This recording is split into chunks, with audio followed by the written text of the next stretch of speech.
Bonjour, je suis Benan Hassan, professeur de SVT. Notre leçon d'aujourd'hui porte sur les phénomènes de granitisation et sa relation avec le métamorphisme. Comme vous savez, en plus des roches métamorphiques et les roches volcaniques, les chaînes de montagnes récentes se caractérisent par l'affleurement de deux types de granit. Un granit qui affleure sur une grande surface, donc il est qualifié de granit d'anatexie, et un autre qui affleure sur une petite distance est qualifié de granit intrusif.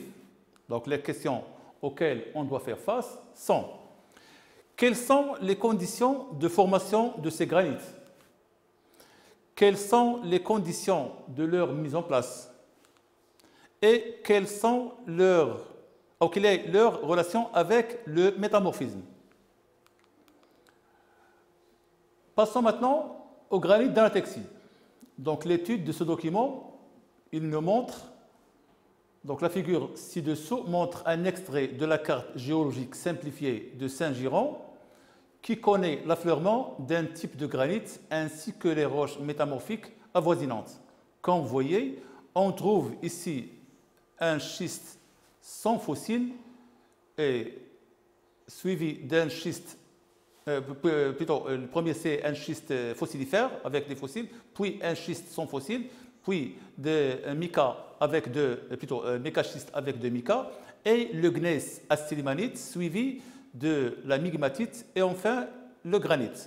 Ce granit qu'on voit ici, il s'étale sur une très grande distance et entre ces différents types de roches, on trouve des isogrades qui sont des lignes d'égale intensité métamorphique qui se caractérisent par l'apparition de certains minéraux indicateurs ou la disparition d'autres. Donc, du nord vers le sud de la carte, on rencontre les roches métamorphiques suivantes. Donc, on trouve le schiste, le mécaschiste et le gneiss, qui sont séparés par des isogrades, puis la migmatite qui entre en contact avec le granit. Et puisque ce granit affleure sur une très grande distance et à proximité du gneiss et migmatite, donc on le classe de granit d'anatexie. Voyons maintenant l'étude microscopique du granit et les roches avoisinantes. Ce tableau, il nous montre trois types de roches qui sont le gneiss, la migmatite et le granit. Donc, l'observation à l'œil nu de la roche montre que le gneiss est formé d'un litage, un litage de lits sombres alternés avec des lits clairs, donc des minéraux ferromagnésiens avec d'autres qui sont silicates de limine. Pour le granit, on trouve des minéraux se forment de points, donc c'est une roche plutonique, et la migmatite, il regroupe les deux de point de vue structurel. Pour la lame mince, on trouve des minéraux comme biotite, feldspath, potassique, quartz et sillimanite chez le gneiss. La migmatite est formée aussi de biotite, feldspath, quartz, plagioclase et feldspath. Et pour le granit, on trouve mica, quartz, plagioclase et feldspath. Pour la structure, qu'on a déjà vu, c'est la foliation pour le gneiss. Pour la migmatite, c'est foliation et grenue. Et pour le granit, c'est grenue. L'état physique initial de la roche du gneiss, c'est solide. Pour la migmatite, c'est solide plus liquide. Et pour le granit, c'est liquide. Comme vous voyez que la migmatite, il est composé des deux composantes. Une composante du gneiss et une autre du granit. Et sachant que le gneiss est une roche métamorphique qui se forme à l'état solide, et le granit est une roche plutonique, c'est-à-dire magmatique, issue d'un magma, donc on peut dire que le granit provient de la fusion partielle du gneiss. Bien, entre le gneiss qui est une roche métamorphique présentant une alternance de lits sombres riches en mica noir et de lits clairs, donc la foliation, dont l'état physique initial est solide, et le granit, qui est une roche plutonique dont l'état physique initial est liquide, on trouve la migmatite, qui est une roche mixte. Il est formé de l'alternance des niveaux clairs, c'est-à-dire des niveaux granitiques, et d'autres sombres métamorphiques. Donc on peut dire que le granit d'Anatexie provient d'une fusion partielle du gneiss sous des conditions de pression et température extrêmes en profondeur. C'est le phénomène de l'anatexie. Donc définition de ce phénomène, qu'est-ce que c'est que l'anatexie? C'est le processus par lequel les roches métamorphiques soumises à une augmentation de pression et de température fondent totalement ou partiellement pour donner un magma. Donc, pour une température suffisante, la fusion des roches est sélective et dépend surtout de la composition chimique des minéraux métamorphiques. Voilà. Donc, l'anatexie et sa relation avec l'orogenèse. Voyons maintenant ce schéma qui nous montre deux figures. Donc, la figure 1, c'est le trajet de la formation de la migmatite selon la variation de la température et la pression. La figure 2, il montre les conditions de métamorphisme à l'origine du granit d'Anatexie au cours de la formation d'une chaîne de collision. Partons de la figure numéro 2 qui nous montre la collision entre deux blocs continentaux. Donc, une fois la disparition de la lithosphère océanique, la lithosphère continentale, il entre en subduction, ce qui va provoquer une fracturation et l'enfoncement des blocs de cette lithosphère continentale qui s'enfonce vers le bas, ce qui va faire augmenter d'une manière simultanée la pression et la température. Donc la formation de roches métamorphiques de type gneiss. Donc c'est le trajet numéro 1 qui est matérialisé ici. Mais après cette étape vient une autre étape qui connaît la distension donc, et l'érosion avec l'isostasie. Donc les roches qui s'enfoncent à une très grande profondeur, ils vont migrer vers la surface, ce qui va provoquer une diminution de la pression à température constante, ce qui est matérialisé par le trajet numéro 2. Donc durant cette montée, le solidus il recoupe ce trajet, ce qui va donner naissance à un liquide de composition granitique. Ce liquide, s'il cristallise en place et reste attaché avec la partie non fondue qui est le gneiss, il va donner ce qu'on appelle la migmatite. Donc, dans une zone de collision, la subduction océanique est suivie de fractures de la lithosphère continentale, ce qui donne naissance à des écailles cristales qui sont entraînées à leur tour dans la subduction. Donc, on parle de subduction continentale. Les roches de cette lithosphère subissent un métamorphisme aboutissant à la formation de gneiss. Et sous l'effet de l'érosion et l'isostasie, ces roches remontent vers la surface, donc il y a une diminution de pression à température presque constante. Le solidus, il recoupe le trajet de la formation des migmatites, ce qui conduit à la fusion partielle et à la formation du magma anatectique, qui est un liquide de composition granitique. Si ce liquide de composition granitique refroidit et reste attaché au gneiss, il donne la migmatite, qui est une roche mixte. Si ce liquide granitique devient plus important et refroidit sur place en profondeur, il donne ce qu'on appelle le granit d'Anatexie. Donc il se caractérise par une très grande répartition géographique. Et si ce liquide granitique migre vers la surface et cristallise en profondeur près de la surface, il donne un granit intrusif qui se caractérise par une répartition géographique un petit peu restreinte et la présence des enclaves, comme le montre cette figure-là. Voilà, c'est l'enclave qui est piégée dans ce granit-là. Bien, l'apparition du granit, qui est une roche plutonique, c'est-à-dire endogène, à la surface de la Terre est expliquée par l'érosion, comme le montre cette figure-là. Voilà, des blocs de granit donc, qui affleurent à la surface. Passons maintenant pour voir comment se cristallise le magma granitique. Donc, nous avons ici un schéma qui nous montre l'état solide et l'état liquide qui donne le magma à l'origine de granit, des deux types de granit. Donc, si on prend le départ de ce point-là, donc la formation d'un magma qui va donner un granit, donc si ce magma il monte vers la surface tout en gardant sa température constante, il va se cristalliser à une profondeur de l'ordre de 6 km et une pression à peu près 146 mégapascales. Vous voyez ici que la température de solidification de ce magma, il diminue en fonction de la profondeur. C'est-à-dire, si la pression augmente, la température, il diminue. C'est la température de solidification.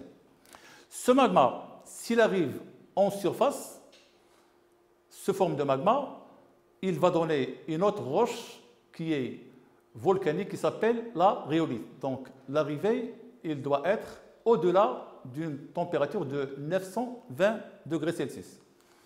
Bien, la température de solidification du magma granitique diminue en augmentant la profondeur, donc la pression et vice-versa. Si ce magma garde sa température constante pendant sa montée vers la surface, il cristallise à une profondeur de l'ordre de 6 km et une pression avoisinante de 145 mégapascales. Donc, si ce magma arrive en surface, il donne la rhyolite, donc c'est une roche volcanique à structure microlithique. La température minimale de son arrivée à la surface est de l'ordre de 920 degrés Celsius. Passons maintenant au deuxième type de granit, qui est le granit intrusif et sa relation avec le métamorphisme de contact. La figure 1 ci-dessous, il nous présente une partie de la carte géologique simplifiée de la région de Zaïre, donc c'est une région près de Rabat, qui montre l'affleurement d'un granit intrusif. La figure 2, on va la voir après. Donc cette figure, voilà, la figure 2 présente une coupe géologique correspondante au trait de la coupe AB de la carte géologique de Zaïre. Au niveau de cette figure 2, on trouve un granit qui est discordant. Donc, il recoupe les roches avoisinantes. Dans cette figure A, on trouve aussi que ce granit est entouré par une auréole métamorphique et ce granit est réparti sur une distance qui est petite. Donc, c'est de l'ordre c'est à peu près 8 km. On a aussi la présence des roches un petit peu spéciales qui entourent ce granit. Ce sont des schistes qui se caractérisent par l'absence de la schistosité. Donc, puisque ce granit est discordant et entouré d'une auréole de métamorphisme, et il recoupe les roches avoisinantes, qui sont les cornéennes, et renferme des enclaves, qui sont des parties rocheuses incluses dans le magma, et s'étend sur une distance qui est très restreinte, on le qualifie de granit intrusif.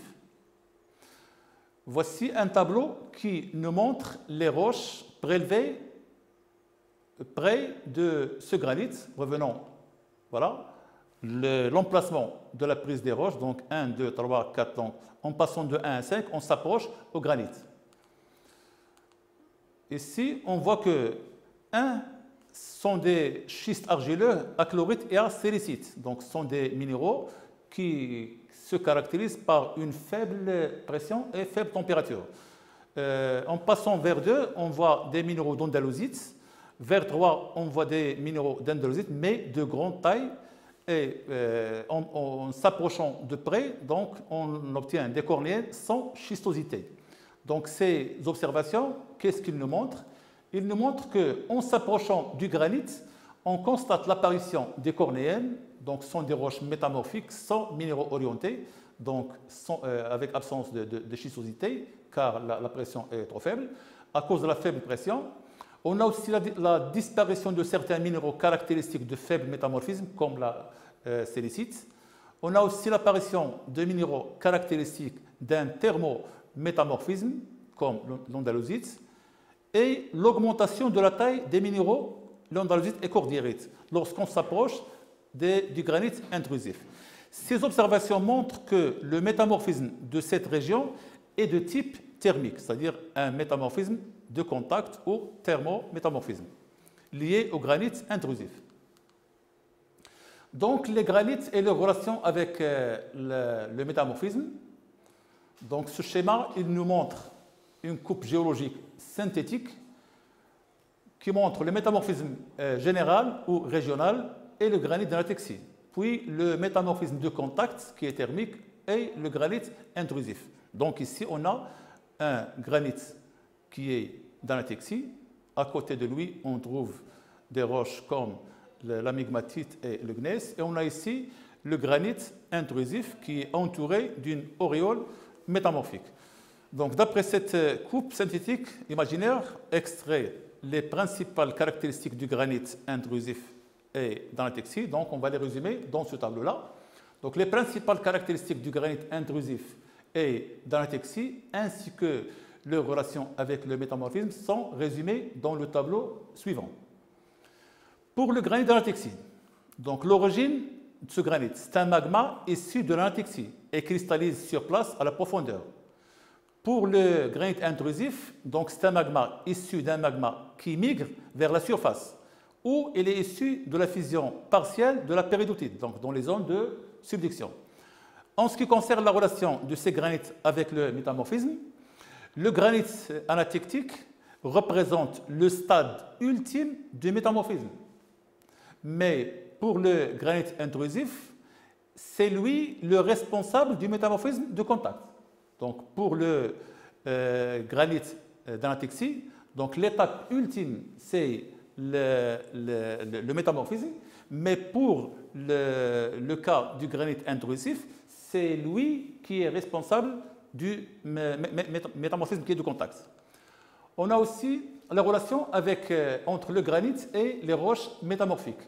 Le granit, toujours le granit d'anatexie est concordant. Elle présente des contacts diffus, progressifs, avec les roches métamorphiques encaissantes, c'est-à-dire qui l'entourent. Mais le granit intrusif, c'est un granit discordant. Il présente des limites nettes avec les roches encaissantes. Pour la répartition géographique, le granit d'anatexie se caractérise par une grande répartition géographique. C'est de l'ordre de centaines, voire des milliers de kilomètres. Pour le granit intrusif, voilà, elle se caractérise par une répartition géographique restreinte. Les caractéristiques minéralogiques pour le granit d'anatexie, il se caractérise par de gros minéraux orientés, indicateurs de pression et température élevée, mais pour le granit intrusif, il se caractérise par des minéraux non orientés, indicateurs de faible pression et température un petit peu élevée. Donc les migmatites ont enregistré la mémoire de la fusion partielle des gneiss, qui est à l'origine d'un magma lui-même à l'origine des granites d'anatexie. Passons maintenant à un bilan qui va nous résumer la relation des différents phénomènes géologiques étudiés avec la tectonique des plaques. Et commençons par les différents marqueurs de la subduction. Donc nous avons ici un bloc diagramme en 3D qui nous montre une zone de subduction. Cette zone se caractérise par un plutonisme, donc qui est généralement granite ou granodiorite, un volcanisme qui donne de l'andésite, c'est une roche à texture microlithique. On a aussi un relief positif qui résulte des forces compressives de la lithosphère océanique sur la lithosphère continentale, ce qui va nous donner un épaississement crustal avec l'enfoncement de la racine qui peut atteindre une profondeur de 50 km. On a aussi les déformations tectoniques, généralement simples, qui sont des failles et des plis. On a aussi la fosse océanique, au sein duquel on trouve un prisme d'accrétion, qui est un ensemble de sédiments marins qui sont rabotés par la plaque chevauchante lors de cette subduction. On a aussi l'anomalie thermique qui est matérialisée par ces lignes isothermiques, c'est-à-dire ils s'enfoncent selon le plan de Benioff. On a aussi les foyers sismiques qui sont répartis selon une ligne oblique qui forme ce qu'on appelle le plan de Benioff. Dans cette partie-là, on trouve la fusion partielle de la péridotite, qui est hydratée, évidemment, et on trouve aussi, parmi les caractéristiques, un métamorphisme de type dynamique qui comprend le schiste vert, schiste bleu et éclogite. Passons maintenant à connaître les différents marqueurs de la collision. Donc, ce bloc diagramme, il nous présente un modèle d'une chaîne de collision. Donc, les marqueurs sont un complexe ophiolitique, des nappes de charriage, plis et des failles inverses. On a aussi un relief positif important qui peut atteindre 8000 mètres, comme le cas d'Everest en Himalaya. Et on a aussi une racine cristale, donc l'enfoncement de cette racine qui dépasse 50 km, voire 90 km au niveau de l'Himalaya. On a aussi un métamorphisme haute pression, haute température. On a aussi des nappes de charriage avec plis et des failles inverses, un granit d'anatexie et une suture entre les deux lithosphères continentales. Aussi, les marqueurs de la subduction continentale, ce sont des roches de la croûte continentale ayant subi un métamorphisme ultra haute pression, exemple comme minéral quartzite. On a aussi les marqueurs liés à la subduction océanique, donc les ophiolites qui sont métamorphisés, lithosphère océanique ayant subi un métamorphisme haute pression, basse température, donc schiste bleu et éclogite. Finalement, je vous remercie et je vous souhaite la réussite.